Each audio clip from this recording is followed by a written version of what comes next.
day job. Get a real job, right? Yeah. And then you know, now I just kind of play with the writing side, and like I said, I got friends that play over town, and you know, if I go out, they'll get me up to sit in with them and stuff. So Oh, that's yeah, fun. it's Yeah, fun. so you still stay in it. There's some great writers, and you know, it's one of those places where you go and you can go in these little dives, and you'll hear better singers and songwriters than what's on the radio now. It's just Right.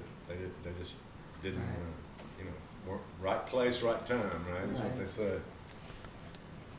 And it is like anything else, I guess. Like in Hollywood, it's not just it's not just about how good you are. It's who you know, and you know, being in the right place, the right time. But you know. Well, you know, it's weird though to think of people like Willie Nelson. I mean, who I think is a great songwriter. I don't think he's that great a singer, but he made it anyways. Right, he's you such know? he's such a stylist. Great guitar player, Right, obviously. right. And, but when you hear his voice, you're like, okay, you know. But you know, it's Willie. There's Right. That's the thing about a lot That's of true. today's artists. That if you don't have the XM radio telling you who it is, they all you know sound what? the same. That's Just true. about, You always knew, you know, like, and you haven't listened to much of it, but you've heard some of it. But like, you've always knew Waylon. Waylon, Waylon Jennings, you can pick. Willie, Merle Haggard, you can pick Johnny out. Cash. Yeah. You know, there was no Well, doubt. you like Johnny Cash. You like that.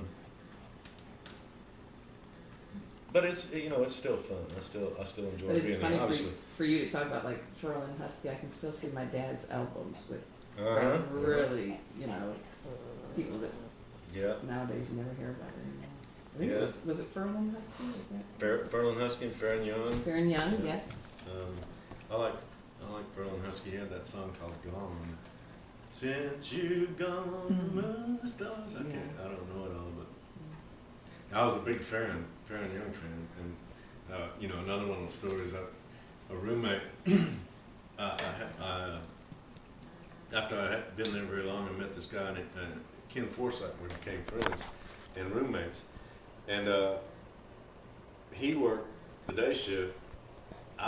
When I first got there, one of the first jobs I took was I was a room service waiter in the Opryland Hotel. So I worked the evening shift or the night shift. One day I was off. I didn't have to go to work, but I'd worked the night before, so I didn't get up till late, and I was just kind of had sweats on, sitting back on the couch, kicked back with my guitar, playing around. And the phone rang, and I answered. It was Ken. He said, "What are you doing?" I said, "Just sitting here hanging out." And he said, "Well, you got to come down to the Hall of Fame Lounge, and I'm sitting here with Faron Young." And I said, "What?" He said, "Yeah." He said, "I don't know how long you'll be here, but you got to get down here, right?" So, man, I jumped up, threw some clothes on, I jumped in my little car, and I drove 60 miles an hour down 16th Avenue, which is 30 mile an hour speed limit, right? Then I get there, and I'm pulling in the Have you park. bring your guitar? No, I didn't bring my guitar, but I was pulling in the parking lot, and I'm thinking, Ken's a joker. So I said, "Man, I'm going to get in here," and he was just using that as an excuse to get me down to drink, right? But I walked in, and there they were sitting there, and Faron was telling those stories, and they did pass around the guitar. Fun. Oh, it was great. It was a lot of fun, and you know, I'd always heard a lot of the stories. And read, you know, like I said, I was kind of a student of the music, but to hear him from the horse's mouth, Right. It was really cool. He was talking about when it was Tootsie's, that club I'm talking about. He said one day after he had recorded Hello Walls, he ran into Willie there, and Willie needed some money, and I think it was $500, and Willie said, "I'll sell you the rights to Hello Walls if you give me $500. And Faron said, "Willie, the song's out, the royalty checks are going to start coming in, you're going to start making some money." And Willie, you know, he thought it was just the hype, which they all hear about. Musicians are always hyping their own stuff. So Willie said, yeah, just, "Faron, I need $500. I'll sell you the song if you give me $500. Faron said, "I'll tell you what, Willie, I'm going to loan you $500, but you got to promise me that you're not going to sell this song to anybody else." Willie said, "Fine." So he took his $500 and he's gone.